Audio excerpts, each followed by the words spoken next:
Hey everybody, it's Brianna with WTI, and this has got to be the best spiralizer I have ever tried. It's the 5-blade spiralizer by Brieftons.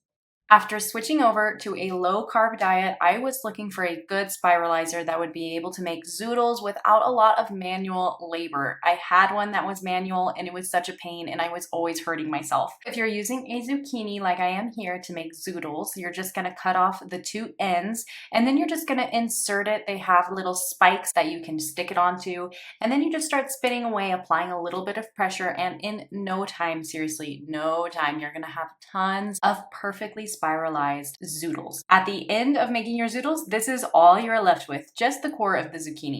This spiralizer comes with 5 different really sharp blades. It allows you to make 4 different sizes of pasta, as well as doing things like cabbage coleslaw, onion rings, or cucumber ribbon. So I think you're going to be set with this spiralizer, and you're also going to get this handy little acrylic compartment to store your extra blades. You also have this really great suction. Once you suction it on, you cannot move it on your counter, so don't worry about putting pressure on the spiralizer because it's not going to be sliding around. When we were all done, my husband and I fully enjoyed the fruits of our labor with some delicious fettuccine made with these fresh zoodles. So whatever the reason that you need a spiralizer, I highly recommend this one by Brieftons. You just can't go wrong. But hey, that's just my point of view.